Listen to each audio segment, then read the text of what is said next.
Buenos días, profesor. El día de hoy le vamos a estar hablando sobre algunas características del grupo 15 de la tabla periódica. Los integrantes de este grupo son Iris Rivera, Eric Rivera, Moisés Barría, Gabriel Sanguillén, Noemí Bellido, Josías Sánchez y mi persona, Ingrid Arosemena. Aquí le voy a estar presentando el índice, no voy a mencionar todos los puntos, pero desde la diapositiva número 4 inicia la introducción, luego la diapositiva 9, la energía de ionización, diapositiva 11, carácter ácido-base de sus óxidos, el diagrama de Frost se puede encontrar en la diapositiva número 14. Luego está la composición del nitrógeno, diapositiva número 17, el amoníaco como disolvente, diapositiva 25, los ácidos polifosfóricos, diapositiva número 34, y la última que se va a presentar va a ser la conclusión en la diapositiva número 42. Ya si se quieren verificar referencias bibliográficas se pueden encontrar en la diapositiva número 43. Los elementos del grupo 15, conocidos como nicógenos, el nitrógeno, el fósforo, el arsénico, el antimonio y el bismuto, constituyen un sistema fundamental para el estudio de las transiciones periódicas. Presentan una evolución continua desde el comportamiento no metálico, que es el nitrógeno y el fósforo, hasta el metálico, que es el bismuto. Tienen una configuración electrónica semillena en donde es ns al cuadrado, np al cubo. Esta n es el número cuántico principal, el número del periodo, y estos elementos exhiben una notable versatilidad de carácter redox, manifestando estados de oxidación que van desde 3- hasta 5+. Sin embargo, la estabilidad relativa de estos estados varía sistemáticamente a lo largo del grupo. Luego, algunos aspectos a considerar en esta presentación, o sea, temas de los que vamos a hablar, son las irregularidades en el radio covalente, la energía de ionización y la electronegatividad. Luego, el carácter ácido-base de sus óxidos, la estabilidad de sus diversos estados de oxidación mediante diagramas de Frost, y por último se van a estar haciendo comparaciones entre el nitrógeno y el fósforo con ejemplos representativos. Yo les voy a estar hablando sobre las irregularidades en el radio covalente, la energía de ionización, la electronegatividad y el carácter ácido-base de los elementos del grupo 15 de la tabla periódica. Como primer punto, las irregularidades en el radio covalente. La tendencia general del grupo es que al descender en este, el número cuántico principal n aumenta una unidad por cada elemento, y el efecto de apantallamiento aumenta reduciendo la atracción núcleo-electrón. Así los electrones que se van añadiendo a una región del espacio se van añadiendo cada vez más alejados del núcleo. En consecuencia, el tamaño del átomo, o sea su radio covalente, debe aumentar a medida que aumenta la distancia de los electrones más externos al núcleo, por lo que se esperaría que el nitrógeno sea más pequeño que el fósforo más pequeño que el arsénico más pequeño que el antimonio y el antimonio más pequeño que el bismuto. Y esta tendencia sí se cumple, sin embargo tiene ciertas irregularidades, como que existe un salto bastante grande entre el nitrógeno y el fósforo en su radio covalente, que no existe desde el arsénico hasta el bismuto. Entonces, ¿qué pasa con el fósforo y el nitrógeno? En el nitrógeno hay menos capas internas, por lo que los electrones 2p sienten una atracción nuclear efectiva mucho mayor y están más cerca del núcleo, por lo que el radio es menor. Y debemos recordar que los electrones 2p penetran bastante cerca del núcleo. Por otro lado, el fósforo tiene 8 protones más que el nitrógeno y también tiene una capa adicional de electrones internos que protegen eficazmente la carga del núcleo. Entonces, la atracción nuclear efectiva que siente el electrón de valencia no aumenta mucho, pero la distancia del núcleo sí aumenta bastante por la nueva capa. Esto produce un gran aumento en el radio covalente, porque la contracción esperada por más protones es limitada por la expansión del nuevo nivel electrónico. Sabiendo esto, ¿por qué no sucede lo mismo con el arsénico, el antimonio y el bismuto? Bueno, a partir del arsénico, los incrementos no son tan distintos uno del otro debido al efecto de compensación. Aumenta la carga nuclear y también aumenta el número cuántico principal n. Entonces, ambos efectos se oponen y por eso, aunque el tamaño siga aumentando, el cambio es más pequeño en estos elementos. Aquí presento una imagen en donde se puede ver que los orbitales 2p tienen un solo máximo de probabilidad cerca del núcleo, mientras que el orbital 3p tiene un nodo radial y un máximo principal mucho más alejado del núcleo. ¿Esto qué significa? Significa que al pasar del 2p al 3p, la probabilidad de encontrar al electrón está mucho más lejos del núcleo y aumenta bruscamente. Por lo tanto, el tamaño del átomo crece. Bueno, como segundo punto le voy a estar hablando de la energía de ionización. Esta es la energía mínima que se necesita para poder extraer un electrón de un átomo en estado basal. y esta disminuye al descender en un grupo, porque a medida que se desciende, los electrones están más lejos del núcleo y por lo tanto se necesita menos energía para poder eliminarlo. Ahora, vamos a considerar un átomo inicialmente neutro como por ejemplo el fósforo. El fósforo, para poder expulsar el primer electrón, requiere menos energía que para expulsar el segundo, y el segundo requiere menos energía que para expulsar el tercero y así sucesivamente.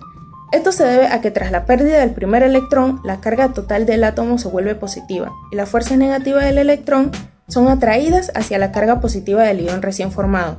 Entonces, cuantos más electrones se pierdan, más positivo será este ion y más difícil será separar los electrones del átomo. Ahora, aquí tengo unos factores que determinan la energía de ionización, que son el tamaño del átomo, el efecto apantallamiento y la configuración electrónica. El tamaño del átomo. A medida que se desciende en el grupo, el número de capas electrónicas aumenta, lo que resulta en un radio atómico mayor. Esto hace que los electrones de valencia estén más lejos del núcleo y por lo tanto sean más débilmente atraídos, lo que reduce la energía de ionización. Luego está el efecto apantallamiento. Las capas internas de los electrones bloquean la carga positiva del núcleo de los electrones externos. Con cada nivel adicional de electrones, o sea, en el grupo, aumenta el efecto apantallamiento, lo que disminuye la fuerza de atracción nuclear sobre los electrones de valencia y por lo tanto también disminuye la energía de ionización. Por último está la configuración electrónica. La configuración electrónica de estos elementos del grupo 15 es esta que se muestra aquí. Y entonces el orbital P va a estar al cubo, o sea, va a estar semilleno. Y para eliminar un electrón se necesita mucha energía adicional para poder romper esta estabilidad. Entonces, especialmente de los elementos más pequeños como el nitrógeno. Entonces, un dato que me gustaría mencionar es que los elementos del grupo 15 tienen mayor energía de ionización que los elementos del grupo 16, debido a que tienen configuraciones electrónicas semillenas. Y es que se supone que la energía de ionización aumenta, o sea, en un periodo, aumenta de izquierda a derecha. Y se supondría que entonces los elementos del grupo 16 deberían tener mayor energía de ionización que los del grupo 15, pero no es así, y eso se debe a la configuración electrónica. Ahora vamos a hablar sobre qué es la electronegatividad. Esta es la capacidad de un átomo para poder atraer electrones a un enlace químico. En la tabla periódica, este disminuye al bajar en un grupo, y esto debido al aumento de capas que existen mientras más grandes sean los átomos. El efecto de apantallamiento provoca que las capas electrónicas internas actúen como una barrera, apantallando a los electrones externos de la atracción del núcleo. Al añadir más capas, el efecto de apantallamiento se vuelve mayor, lo que reduce la atracción nuclear sobre los electrones de valencia. Y es que cuanto más cerca del núcleo puedan estar los electrones de valencia, mayor será la atracción que ejerza este núcleo, por lo que los átomos más pequeños atraerán electrones con mucha más facilidad que los átomos más grandes, es decir, serán más electronegativos. Ahora, la electronegatividad controla lo que es la acidez y la basicidad de los óxidos. A mayor electronegatividad del elemento que acompaña al oxígeno, mayor acidez del óxido. Esto pasa cuando el oxígeno está cargado muy negativamente. Entonces, a menor electronegatividad del elemento que acompaña al oxígeno, mayor será la basicidad del óxido, y esto pasa cuando el oxígeno está cargado muy positivamente. Habiendo dicho esto, pasamos al siguiente punto. Carácter ácido-base de sus óxidos. Los óxidos de los elementos del grupo 15 pueden ser ácidos, anfóteros o básicos dependiendo de su carácter metálico y electronegatividad. ¿Pero qué es el carácter metálico? Este se basa en la capacidad de un elemento para poder perder sus electrones de valencia externos. Luego, los óxidos de nitrógeno de fósforo son ácidos. Los de arsénico, los de antimonio son anfóteros y el bismuto es básico. Esta tendencia se debe al cambio de carácter del elemento no metal a metal al descender en el grupo. Entonces, el óxido de nitrógeno de fósforo van a ser ácidos porque estos son no metales. Los del arsénico al antimonio son anfóteros, o sea que pueden actuar como ácidos o como bases, y es justamente porque estos son semimetales metaloides. Y el del bismuto es básico porque este es un metal. Luego, todos los elementos del grupo 15 forman dos tipos de óxidos, los trióxidos y los pentóxidos. Mientras mayor sea el número de oxidación del átomo que acompaña al oxígeno, mayor será la acidez de este óxido. Y esto porque un átomo con un estado de oxidación alto tiene muchísima deficiencia electrónica, así que atrae con fuerza los electrones de los oxígenos ligados a él. Entonces aquí tengo unas imágenes donde se pueden apreciar algunos ejemplos de óxidos ácidos, óxidos anfóteros y óxidos básicos. Aquí se puede ver el esqueleto del trióxido de fósforo y el esqueleto del pentaóxido de fósforo. Luego el polvo blanco, que es un óxido anfótero, es el pentaóxido de diarsénico. Y el polvo amarillo, que pueden ver a la derecha, es el trióxido de bismuto. Ya como siguiente punto, mi compañero va a estar hablando de la estabilidad de los diversos estados de oxidación de los elementos del grupo 15 de la tabla periódica, que serían los diagramas de Frost. Ahora mi persona, Moisés Barría, va a hablarles sobre el diagrama de Frost. Pero antes de hablarles sobre el diagrama de Frost, hay que explicar brevemente la fuente que utiliza este diagrama, que sería el diagrama de Latimer. Este diagrama de Latimer es una representación lineal y compacta de los distintos potenciales de reducción estándar que se le confiere a cierto estado de oxidación. Veamos el caso del nitrógeno. En el nitrógeno, que posee una gran variedad de estados de oxidación, desde 5 positivos hasta 3 negativos, como es el caso del amonio, vemos que existe para cada transición o para cada variación de este estado de oxidación un potencial estándar de reducción. Cabe resaltar que estos potenciales se determinan bajo condiciones muy ácidas o muy básicas, eso depende. Entonces, veamos el caso del nitrato. Del nitrato al ácido nitroso, es decir, tenemos una reducción de 5 positivos a 3 positivos, se le confiere un estándar de oxidación, de reducción. En este caso sería de 0,94 volts. Aquí podemos resaltar de que el potencial estándar de reducción no se confiere, por así decirlo, de manera consecutiva, es decir, que solo se pueda explicar de 5 positivos a 4 positivos, de 4 positivos a 3 positivos, sino que podemos realizar saltos, como es el caso del nitrato al ácido nitroso, que va de un estado de oxidación en el nitrato de 5 positivos a en el ácido nitroso de 3 positivos. Ahora con esto claro podemos representarlo en el diagrama de Frost, que esta es una gran ventaja que tiene el diagrama de Frost. En este diagrama de Latimer no se logra apreciar correctamente esa inestabilidad o esa estabilidad que se le confiere al elemento con cierto estado de oxidación. Eso se observa de una manera mucho más clara en el diagrama de Frost.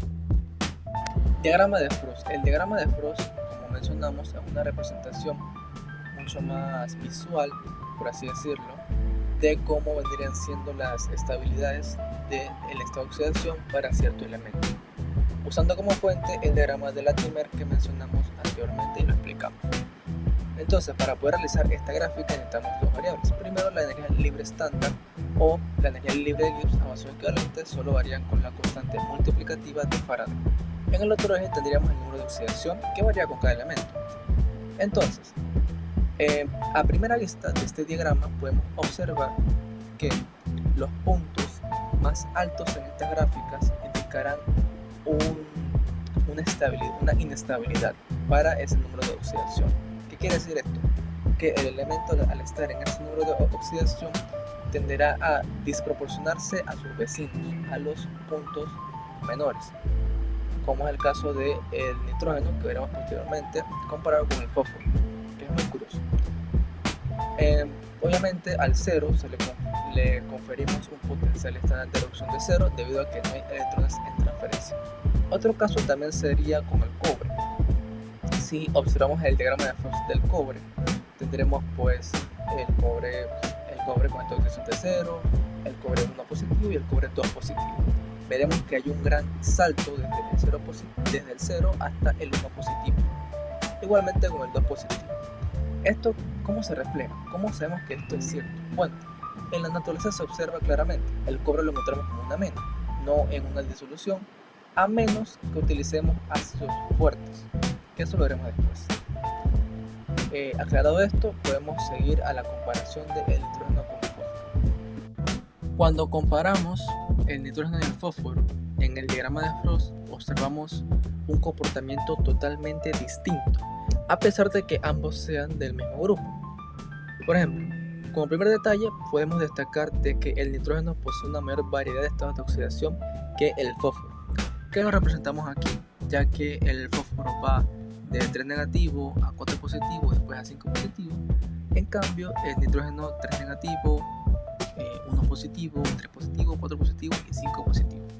Empecemos con el estado de oxidación fundamental, ¿no? Como primera instancia, el nitrógeno como estado fundamental lo encontramos con una molécula libre, nitrógeno gaseoso. Sabemos que este nitrógeno es bastante estable, incluso podría considerarse gas inerte y podemos utilizarlo hasta como gas acarreador. En cambio, el fósforo, en este caso el fósforo blanco, que es el más utilizado para esta referencia, él se oxida fácilmente y en el aire se inflama de manera espontánea, demostrando ya una inestabilidad mucho mayor que el nitrógeno. Esto se debe a que el fósforo posee un ligero potencial mayor, lo cual le permite reaccionar en el aire. Veamos en el caso contrario de el fósforo con estado de oxidación 3 negativo y el nitrógeno con estado de oxidación 3 negativo. Observamos que el nitrógeno en esta forma de amonio le conviene presentarse en esta forma, ya que posee un potencial negativo. En cambio, con el fósforo ya podemos observar una ligera inestabilidad en este estado de oxidación. Si pasamos rápidamente al 1 positivo, que es el caso del fósforo no lo posee, en el 1 positivo ya observamos un gran salto con respecto a su estado fundamental, en el caso del nitrógeno. Si pasamos al 3 positivo, estado de oxidaciones intermedios, y lo comparamos con el del ácido fosforoso con estado de oxidación 4 positivo, observamos que hay una gran brecha, o sea, hay un gran cambio. En el ácido nitroso, este posee un potencial estándar mucho más positivo que el ácido fosforoso. ¿Esto qué nos indica? Que a uno le conviene presentarse en esta forma y al otro no le conviene, o sea, es inestable y por ende se puede utilizar hasta como agente oxidante, como es el caso del ácido nítrico, que lo veremos posteriormente. De hecho, mencionándolo de manera rápida, con el ácido nítrico a comparación del ácido fosfórico, vemos que hay una gran diferencia. El ácido fosfórico sí puede presentarse en esta forma de manera muy estable, con esta oxidación de 5 positivo. En cambio, el ácido nítrico posee un alto potencial estándar de reducción, es decir, que este va a tender a desproporcionarse en estados de oxidaciones menores, generalmente hasta el nitrógeno gaseoso. Entonces, mediante el diagrama de Frost podemos observar de una manera mucho más precisa y más dinámica cómo varían estos estados de oxidación, como en el caso del nitrógeno, en este caso, él se va inestabilizando a medida que aumenta su estado de oxidación, y el caso contrario con el fósforo, el cual él gana más estabilidad. Incluso el fósforo con estado de oxidación de 5 positivo presenta su manera más estable, que sería existir como fosfato. En cambio, el ácido nítrico lo utilizamos hasta como agente oxidante por lo inestable que es. De hecho, esto lo mencionamos con el diagrama del cobre, que el cobre se presenta en su estado fundamental en menas y no se presenta en disoluciones, a menos que utilicemos un gran agente oxidante, que es el caso del ácido nítrico. Incluso este ácido nítrico lo utilizamos bastante para el proceso de digestión al momento de procesar minerales. Entonces, concluyendo, con el diagrama de Frost tenemos una representación mucho más esquemática, mucho más visual de la inestabilidad de los estados de oxidación para distintos elementos. En este caso podemos hacer una comparativa del nitrógeno con el fósforo, como a pesar de que no todos compartan los mismos estados de oxidación, podemos realizar ciertas comparaciones para observar la inestabilidad de este estado de oxidación de ese elemento o la estabilidad que le brinda en el caso del fósforo, recordando que utilizan como fuente el diagrama de Latimer, que este diagrama es mucho más compacto, mucho más lineal y no se logra observar de manera, por así decirlo, más visual o más fácil la estabilidad o la inestabilidad. Por último, cabe mencionar de que mediante el uso de la pendiente en esta gráfica se puede determinar el potencial de reducción de un estado de oxidación a otro, como es el caso del ácido nitroso al nitrógeno molecular, o en el caso del ácido nítrico al amonio. como siguiente punto yo voy a hablar de la estabilidad relativa de las especies del nitrógeno en medio ácido y básico según el diagrama de Frost. Antes de ver los diagramas, me gustaría hablar del comportamiento del nitrógeno en diferentes condiciones químicas. Y es que hay que tener en cuenta de que el nitrógeno presenta muchos estados de oxidación, ya sea desde -3 hasta +5.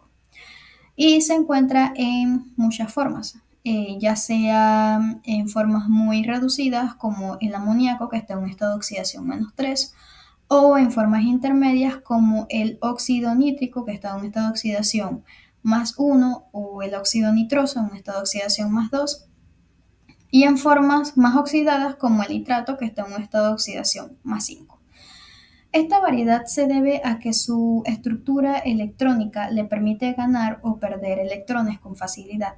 Entonces, como puede existir en tantas formas, su estabilidad va cambiando muchísimo dependiendo del pH del medio, porque no es lo mismo estar en un ambiente del medio donde está lleno de protones a que estar en uno donde no lo hay. Y eso es lo que vamos a ver en los siguientes diagramas. En el primer diagrama estaremos viendo el comportamiento del nitrógeno en medio ácido, un pH 0, o sea que es un pH muy bajo. Aquí hay que tener en cuenta que en acidez hay una gran concentración de protones y esto favorece que las especies se reduzcan y ganen electrones. Como podemos ver en el diagrama, se puede observar que los estados de oxidación +3, +4 y +5, ellas están más hacia arriba. Significa que tienen una mayor energía y que son menos estables en el medio ácido. Pero estas formas altamente oxidadas, ellas al estar en presencia de muchos protones, ellas van a descender y se van a convertir en estados más reducidos. Eso quiere decir que los valores que son más estables serían desde el centro hacia la derecha, o sea, el estado de oxidación +2, +1 hacia el -3. Y la razón de esto es que en un medio ácido, la incorporación de los protones es mucho más fácil y las especies reducidas se estabilizan. Un ejemplo podría ser el amoníaco. Ella cuando se protona se convierte en ion de amonio y este es muchísimo más estable en un medio ácido. Aquí en el segundo diagrama ocurre todo lo contrario, y es el comportamiento del nitrógeno en medio básico, un pH 14, o sea que es un pH muy alto. Aquí no hay protones disponibles, por lo tanto, las reacciones que lo necesitan para reducirse ya no lo logran tan fácilmente. En cambio, favorece a la oxidación, o sea que es la pérdida de electrones. Aquí, como podemos observar en el diagrama, es que en los estados de oxidación -3, -2 y -1 se encuentran con un alto nivel de energía. Por lo tanto, no son estables en medio básico y ninguna de estas lo es en un ambiente lleno de hidróxido. De hecho, aunque el amoníaco puede existir a pH alto, ya no es favorecido según en términos redox. Por lo tanto, podemos observar aquí que los estados de oxidación más estables serían del +3, +4 y +5. Y esto tiene sentido porque en el nitrógeno, cuando no hay disponibilidad de protones, ellos tienden a oxidarse. Y bueno, para terminar, lo que se concluye es que el nitrógeno se estabiliza en estado reducido porque hay muchos protones que facilitan esa reducción. Y en un medio básico ocurre todo lo contrario, y es que en ausencia de esos protones lo que tiende es a oxidarse. Buenas, mi nombre es José Sánchez y para mí es un placer el poder presentarles mi tema acerca de la estereoquímica del fósforo y el nitrógeno. El nitrógeno posee 5 electrones de valencia, lo que le permite formar 3 enlaces covalentes y conservar un par de electrones libres. Su hibridación es sp3, lo que genera ángulos de enlace cercanos a 107 grados, ligeramente menores que los 109,5 grados del tetraedro ideal, debido a la mayor repulsión del par libre. En compuestos como las aminas, este adopta una geometría piramidal trigonal, donde los tres sustituyentes se orientan hacia los vértices de una pirámide con el par solitario en el vértice superior. Esta disposición tridimensional explica muchas de sus propiedades químicas, como su capacidad para formar puentes de hidrógeno. En las moléculas de nitrógeno trivalente, como las aminas, el átomo central puede sufrir un proceso llamado inversión piramidal. Este proceso ocurre a una velocidad extremadamente alta, por lo que las dos posibles configuraciones espaciales se interconvierten constantemente. Como resultado, las aminas no presentan quiralidad estable, incluso con los tres sustituyentes del nitrógeno diferentes. Solo en moléculas con estructuras muy rígidas, por ejemplo, cuando el nitrógeno está dentro de un anillo que impide la inversión, puede conservar la quiralidad, aunque estos casos son muy poco comunes. Al igual que en el caso del nitrógeno, el fósforo tiene 5 electrones de valencia y utiliza 3 de ellos para formar enlaces simples. Esto hace que adopte una geometría piramidal trigonal, donde los tres sustituyentes rodean al átomo central y el par de electrones libres queda en la parte superior de la pirámide. Sin embargo, a diferencia del nitrógeno, el fósforo es un átomo de mayor tamaño y menos electronegatividad, por lo que los orbitales que utiliza para enlazar son de mayor tamaño y presentan una repulsión distinta. Como consecuencia, los ángulos de enlace suelen ser más pequeños y las fosfinas tienden a ser menos polares y menos básicas que las aminas. Esta estructura piramidal del fósforo es fundamental porque define su comportamiento químico y explica el por qué muchos de sus compuestos se utilizan como ligandos en química organometálica, especialmente en la coordinación de metales de transición. Una diferencia clave entre las estereoquímicas del nitrógeno y el fósforo es la velocidad de sus inversiones geométricas. En el fósforo este proceso es muy lento, lo que permite que las fosfinas con tres sustituyentes distintos existan como enantiómeros estables. Esta característica hace del fósforo un elemento importante en las catálisis asimétricas y en la química organometálica, donde se utilizan fosfinas quirales para dirigir la selectividad de las reacciones. Además, el fósforo puede expandir su octeto, formando compuestos pentavalentes como el pentacloruro de fósforo, cuya geometría es bipiramidal trigonal. Esta capacidad de formar 5 enlaces lo diferencia del nitrógeno, ya que este último está limitado completamente por la regla del octeto.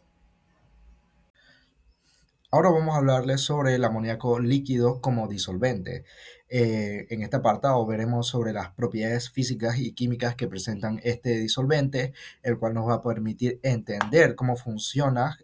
También veremos sobre las aplicaciones a nivel industrial y en el ámbito científico y las ventajas y desventajas que presenta este disolvente. El amoníaco líquido presenta un conjunto de propiedades muy particulares que lo convierten en un solvente altamente especializado. En primer lugar, solo existe como líquido por debajo de menos 33.4 grados Celsius a presión atmosférica, lo que significa que cualquier trabajo con él requiere bajas temperaturas o sistemas presurizados. Estas condiciones influyen directamente en la cinética, ralentizando algunas reacciones, pero debido a su baja viscosidad permite una excelente movilidad molecular manteniendo buenas tasas de difusión. Desde el punto de vista físico, su constante dieléctrica de 22 es mucho menor que la del agua, lo que implica que el amoníaco líquido no estabiliza bien iones pequeños y altamente cargados. En consecuencia, disuelve mal sales muy iónicas, pero solubiliza mejor aniones grandes o polarizables. Esto modifica profundamente los equilibrios ácido-base y la forma en que se agrupan las especies cargadas en solución. En cuanto a la química propia del solvente, el amoníaco tiene una autoprotólisis extremadamente débil, generando iones amonio y aminas que, aunque este equilibrio es muy limitado, permite el manejo de bases fuertes como las amidas metálicas que serían imposibles de mantener en agua. Otro rasgo clave es su capacidad para estabilizar electrones solvatados, dando soluciones azul brillantes cuando se disuelven metales alcalinos. Ningún otro solvente común puede hacer esto sin destruir el electrón y esta propiedad es esencial para entender su uso en reacciones de reducción muy potentes. En conjunto, estas propiedades físicas y químicas hacen al amoníaco líquido un medio único muy distinto del agua o a los solventes orgánicos convencionales. El amoníaco líquido tiene usos que abarcan desde la industria pesada hasta la química avanzada. En la industria, su aplicación más conocida es como refrigerante R717, donde aprovechan sus transiciones líquido-vapor altamente eficientes. Aunque aquí no actúa como solvente, las mismas condiciones de presión y temperaturas necesarias para mantenerlo líquido son idénticas a las requeridas en el laboratorio.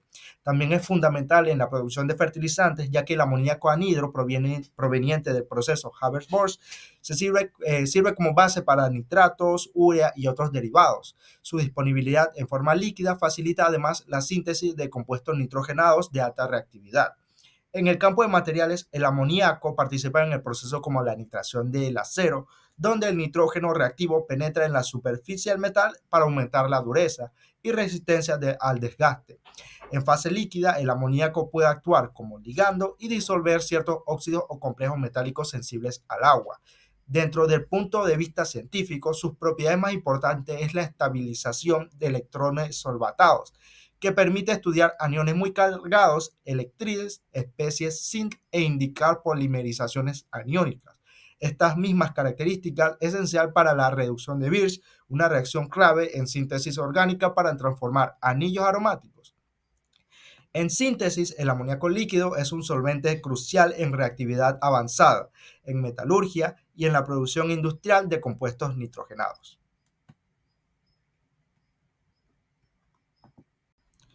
El amoníaco líquido ofrece varias ventajas notables que lo convierten en un solvente único. Su capacidad para estabilizar electrones solvatados permite realizar reacciones especiales como la reducción de Birch, que no serían posibles en agua. Además, puede disolver metales alcalinos y generar bases extremadamente fuertes como las amidas de sodio o amida de potasio, útiles en desprotonaciones difíciles. También destaca su amplia ventana ácido-base, resultando de su autoprotólisis débil, lo que permite estudiar especies que en agua serían inmediatamente neutralizadas. Su baja viscosidad favorece una difusión rápida y su naturaleza anhidra lo hace adecuado para química organometálica sensible al agua. Sin embargo, presenta limitaciones importantes, ya que para mantener líquido se requiere de temperaturas muy bajas o presiones elevadas, lo cual complica su manejo y limita su uso a laboratorios equipados. Es un gas tóxico, irritante y corrosivo, que implica riesgos de quemaduras químicas y daños respiratorios, además de peligros asociados a sistemas presurizados. Su baja constante dieléctrica también lo hace incapaz de disolver muchas sales iónicas pequeñas, restringiendo el tipo de reacciones que puede realizar en él. Además, tiene un rango líquido estrecho, por lo que su uso exige un control térmico preciso. Finalmente, puede descomponerse o contaminarse fácilmente en presencia de oxígeno, luz o ciertos metales, afectando reacciones sensibles. Esto en conjunto nos dice que el amoníaco líquido es un solvente poderoso y versátil, pero que requiere de precaución, equipamiento adecuado y condiciones estrictamente controladas. Ahora les voy a hablar sobre el polimorfismo del fósforo. En este apartado vamos a tocar las distintas estructuras polimórficas que puede formar este elemento, sus propiedades y sus aplicaciones en distintas áreas. Los alótropos del fósforo. Bueno, el fósforo presenta una notable variedad de formas polimórficas, cada una con estructuras y propiedades muy distintas. El fósforo blanco consiste en moléculas individuales del fósforo con geometría tetraédrica. Estos tetraedros presentan ángulos de enlace de solo 60 grados, muy inferiores al ángulo ideal para los enlaces fósforo-fósforo, lo que genera una gran tensión interna y explica su elevada reactividad. Se presenta como un sólido ceroso de color blanco o amarillento. El fósforo rojo está compuesto por cadenas poliméricas de átomos de fósforo unidas entre sí. Esta estructura continua elimina la tensión angular típica del fósforo, haciéndolo más seguro y menos inflamable. Por otra parte, el fósforo violeta es una forma más ordenada derivada del fósforo rojo, con estructuras en capas y empaquetamiento más regular. Finalmente tendremos el fósforo negro, que posee una estructura laminar tridimensional, muy similar al grafito, formada por capas corrugadas de fósforo. Este arreglo compacto le confiere una gran estabilidad y la menor reactividad entre todos los alótropos del elemento. Las diferencias estructurales entre los alótropos del fósforo se traducen en propiedades muy contrastantes. Tenemos el fósforo blanco, que debido a su tensión angular extrema es altamente reactivo, extremadamente tóxico y pirofórico. Esto quiere decir que puede encenderse espontáneamente al contacto con el aire. Además, es fotolábil, o sea que se descompone lentamente bajo luz y por esta razón se almacena estrictamente bajo agua para evitar su oxidación. El fósforo rojo es mucho más estable químicamente, no es pirofórico y su toxicidad es considerablemente menor. Solo reacciona al calentarse a temperaturas moderadas en presencia de oxidantes fuertes. Por otra parte, tendríamos el fósforo violeta, que ofrece una estabilidad intermedia, combinando la reactividad de rojo con una mayor cristalidad, lo cual lo hace útil en síntesis y estudios estructurales. El fósforo negro, finalmente, es el alótropo más estable termodinámicamente y químicamente. Su estructura en capas distribuye eficientemente la energía del enlace, permitiéndola soportar altas temperaturas, resistir la oxidación y mostrar propiedades electrónicas interesantes. A diferencia del blanco, no es tóxico y es prácticamente inerte bajo condiciones ambientales normales. Los alótropos del fósforo pueden transformarse unos en otros mediante condiciones específicas. El fósforo blanco se convierte en fósforo rojo al calentarse suavemente durante periodos prolongados en ausencia de aire. Parte de los tetraedros del fósforo se abren y se reorganizan en cadenas poliméricas. A temperaturas elevadas y bajo alta presión, el fósforo rojo puede transformarse en fósforo negro, que es la forma más estable. También es posible obtener el fósforo violeta mediante calentamiento controlado del fósforo rojo en presencia de pequeñas cantidades de catalizadores metálicos. En cuanto a sus usos, el fósforo rojo es ampliamente utilizado en la fabricación de cerillos de seguridad, donde participa en la conversión controlada a fósforo blanco durante la ignición. También se usa en ciertos retardantes de llama y en síntesis de compuestos fosforados. Por otra parte, tenemos el fósforo violeta, que por su pureza y estabilidad estructural sirve como material de referencia y en estudios de reactividad. También tendríamos el fósforo blanco, que se emplea exclusivamente en entornos controlados, síntesis químicas específicas y aplicaciones militares muy restringidas debido a su peligrosidad. Finalmente tendremos el fósforo negro, que es un material emergente en investigación avanzada. Su estructura en láminas, conocida como fosforeno, cuando se obtiene en capas delgadas, presenta propiedades semiconductoras prometedoras para transistores, sensores, baterías, electrónica flexible y dispositivos optoeléctricos de última generación. Y como último punto, mi persona Gabriel Sanguillén y mi compañera Iris Rivera hablaremos sobre la composición y estructura de los compuestos de fósforo, específicamente los ácidos fosfóricos y los fosfacenos. El estudio de los polifosfatos inicia con la unidad estructural fundamental, el anión ortofosfato, donde el fósforo en estado de oxidación más 5 presenta geometría tetraédrica, aunque suele describirse mediante hibridación sp3. La realidad electrónica implica participación de orbitales d, permitiendo un enlace fósforo-oxígeno más fuerte y 3 enlaces simples fósforo-oxígeno, que pueden protonarse o participar en condensaciones. Los polifosfatos se originan a partir de reacciones de deshidratación térmica que crean el enlace anhidrofosfórico, fósforo-oxígeno-fósforo, un enlace cinéticamente estable pero termodinámicamente muy favorable hacia la hidrólisis, razón por la cual es considerado un enlace de alta energía. La acidez de estos ácidos es poliprótica y el pKa disminuye ligeramente a medida que la cadena polifosfórica se alarga, debido al efecto inductivo del enlace fósforo-oxígeno-fósforo sobre los grupos fósforo-oxidrilo terminales. Esta variación estructural, desde ortofosfatos hasta difosfatos lineales, cíclicos y ramificados, controla las propiedades fundamentales como reactividad, capacidad de secuestro, comportamiento ácido-base y coordinación con metales. La representación terminal describe las unidades fosfatos situadas en los extremos de una cadena polifosfórica. Estas unidades, designadas como QA1, están conectadas al resto del polímero por un solo enlace fósforo-oxígeno-fósforo, mientras que los otros 3 oxígenos permanecen como grupos oxo u oxidrilos, 2 de los cuales suelen estar protonados. Esta configuración confiere a los fosfatos terminales el mayor número de sitios ácidos en toda la estructura, haciéndolos químicamente más accesibles a la hidrólisis y a la desprotonación. El efecto inductivo del enlace fósforo-oxígeno-fósforo retira densidad electrónica de los grupos fósforo-oxidrilo, disminuyendo su pKa y haciéndolo ligeramente más ácido que el ortofosfato. Todos los polifosfatos lineales tienen dos unidades Q⁴, actuando como tapones de cadena, como ocurre en el pirofosfato, el tripolifosfato y polifosfatos mayores. Ahora seguimos con la representación de unión o Q², que corresponden a fosfatos que forman parte del esqueleto interno de una cadena lineal o de un anillo cíclico.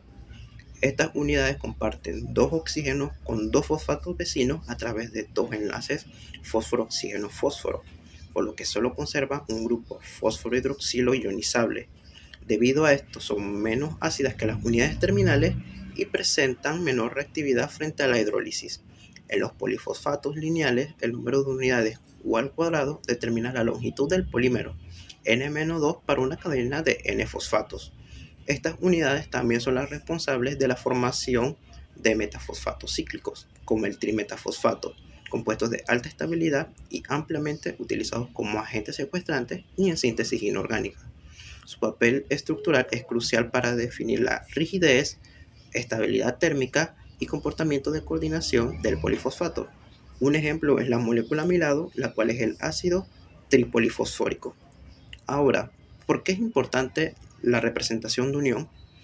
Es importante debido a que permite distinguir ácidos y sales y aniones según cuántos grupos hidroxilo tienen.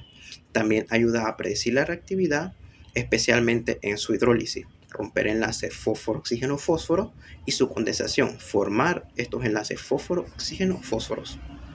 Y por último tenemos la representación de ramificación, o también denominada Q⁴, representado por puntos donde un fosfato está enlazado mediante tres oxígenos, puentes fósforo-oxígeno-fósforo a tres unidades de fosfato. Este tipo de conectividad introduce ramificación por reticulación dentro del polímero, generando estructuras altamente condensadas denominadas ultrafosfatos. La presencia de Q⁴ aumenta la dimensionalidad del sistema, formando redes tridimensionales de gran masa molar, baja solubilidad y notable estabilidad térmica. Estos materiales, más parecidos a vidrios inorgánicos que ácidos solubles, tienen aplicaciones en química de materiales, especialmente en sistemas donde se requiere retención térmica, baja reactividad o una estructura rígida. La transición de cadenas lineales Q⁴ menos Q² a redes ramificadas Q³ marca un cambio radical en las propiedades físicas y químicas del fosfato.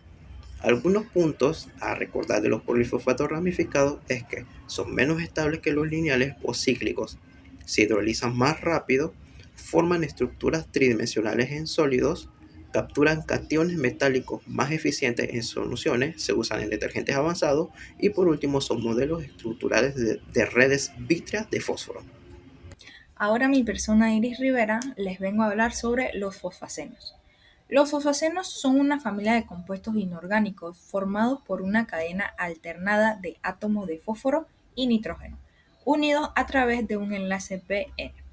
Esta estructura los convierte en materiales muy interesantes porque pueden adoptar diferentes formas de arquitecturas y propiedades dependiendo de los sustituyentes que tenga el fósforo. Un ejemplo de estos son la iminofosforano, como la que vemos en pantalla, o las iminas de fosfina. Los fosfacenos combinan características típicas de compuestos orgánicos como la capacidad de funcionalización, con la estabilidad térmica de los materiales inorgánicos. Y su versatilidad los hace valiosos en la síntesis química de los materiales y la creación también de polímeros avanzados, ya que a partir de esta estructura base, los fosfacenos pueden organizarse de forma cíclica y también de forma en anillos o lineal, como son los tipos que veremos en la siguiente diapositiva. Ahora les hablaré sobre los fosfacenos cíclicos, o mejor conocidos como los ciclofosfacenos. Estos son los que adoptan la estructura cerrada en forma de anillo, y un ejemplo común es el que se muestra en pantalla llamado el hexaclorofosfaeno, que es un anillo de 6 miembros donde los átomos de fósforo y de nitrógeno se alternan perfectamente. Estos anillos pueden variar tanto en el tamaño, pero normalmente los trímeros y los tetrámeros son los más estudiados. Los ciclofosfaenos se destacan por su simetría y por la estabilidad, pero sobre todo por la facilidad que pueden sustituirse en el fósforo. Y también permiten crear derivados con propiedades muy controladas aplicadas en síntesis finas, en la química supermolecular y también en catalizadores para los diseños de materiales especiales. Y pues la estructura cíclica les brinda rigidez y define las propiedades únicas que lo diferencian de las cadenas lineales. Ahora les hablaré sobre los fosfacenos de cadena o los polifacenos. Estos están formados por polímeros de repetición de la unidad nitrógeno doble enlace fósforo, con sustituyentes en el fósforo, como por ejemplo el anillo de benceno. Una gran característica muy importante de los fosfacenos de cadena es que su columna vertebral fósforo-nitrógeno puede ser extremadamente flexible. Y un ejemplo de esto es el PVC o el polietileno, el cual se debe a que los enlaces fósforo-nitrógeno tienen una energía de torsión baja, lo que permite que la cadena pues gire y adopte múltiples formas sin romperse. Gracias a esta flexibilidad, los polifacenos pueden comportarse como materiales elásticos, suaves y de baja temperatura. En la cadena también existe la deslocalización electrónica. Según algunos estudios, los enlaces de fósforo-nitrógeno de los fosfacenos de cadena tienen una distancia más corta de lo que sería un enlace sencillo típico, lo que indica pues que es un carácter parcial de doble enlace o de resonancia. La gran ventaja de estos compuestos es que los grupos unidos al fosfato pueden reemplazarse por sustituyentes orgánicos o funcionales, permitiendo crear materiales personalizados, como lo mencioné, como los polímeros, resistentes al solventes y a altas temperaturas, hasta los materiales como el PVC. Como último punto, una pequeña conclusión de todos los temas hablados. El grupo 15 muestra una transición clara de no metales a metales con tendencias no lineales en radio atómico, energía de ionización y electronegatividad. Los diagramas de Frost revelan que la estabilidad redox varía con el pH y el elemento, siendo el nitrógeno más oxidante y el fósforo más estable en carga más 5. La estereoquímica y la capacidad de expandir el octeto permiten geometrías versátiles útiles en fosfinas, fosfacenos y materiales 2D. Los compuestos ácidos polifosfóricos, fosfacenos, tienen aplicaciones en materiales como la catálisis y los retardantes de llama. Y por último, pues el estudio del grupo 15 de la tabla periódica es clave para el desarrollo de nuevas tecnologías y compuestos químicos. Muchas gracias.